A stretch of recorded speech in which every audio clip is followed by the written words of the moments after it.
Hello, and welcome to the scientific adventures of Beard Man.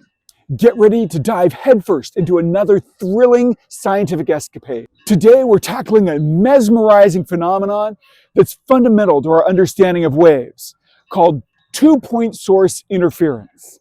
Now, we've all seen waves before, from the gentle rippling of a pond to the ocean waves crashing at the beach. These rhythmic disturbances carry energy from one place to another without transporting matter.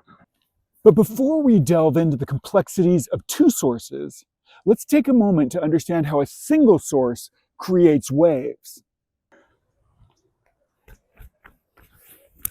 If you've ever cannonballed into a pool or dropped a rock into a calm pond, you've seen a single source wave pattern. The disturbance it creates spreads out in concentric rings. Each ring is the crest of a wave. The crest is the highest point of the wave, where the water molecules are displaced upwards from their resting position. Between the crests are troughs, the lowest points of the wave, where the water molecules are displaced downwards. The distance between two consecutive crests, or two troughs, is called the wavelength. It represents the distance over which the wave pattern repeats itself. Now let's get back to our two-point source experiment. What happens when the waves from two different sources interact? Get ready, because this is where the magic of interference begins. Look closely. See how the waves interact with each other? In some places, they combine to form larger waves. We call this constructive interference. And in other places, they cancel each other out.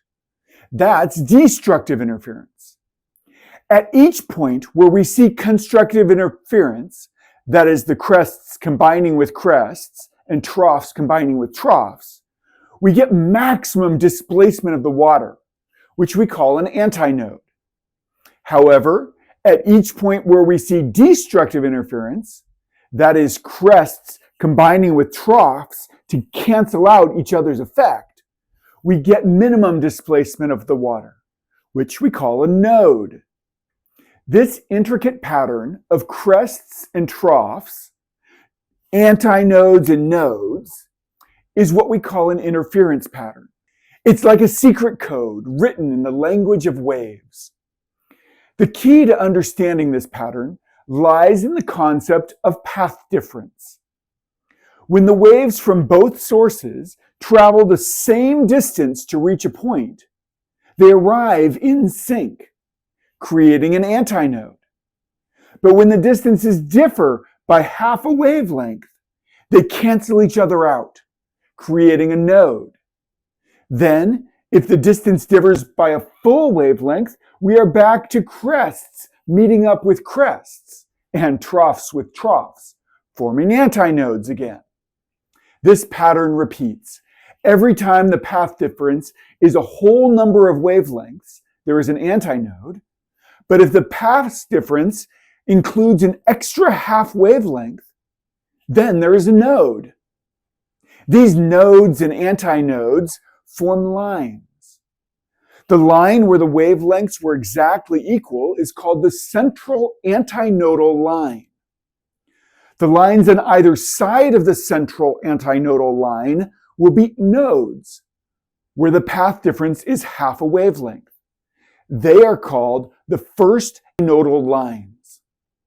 On either side of those, we get to antinodes where the path difference is a full wavelength. These lines are called the first antinodal lines. This pattern continues outward as the path difference is 1.5 waves, 2 wavelengths, 2.5 wavelengths, etc. This principle applies to all kinds of waves, from water waves to sound waves. This is why concert halls and movie theaters have more than 2 speakers, and they hire professional sound engineers to make sure that the audience doesn't experience any dead spots where the nodes are. So there you have it, two-point source interference, a fascinating phenomenon that helps reveal the hidden dance between waves all around us. If you enjoyed this video, consider clicking the like and subscribe buttons. And we'll catch you the next time on the scientific adventures of Beard Man. Keep exploring, keep questioning, and keep those beards bushy.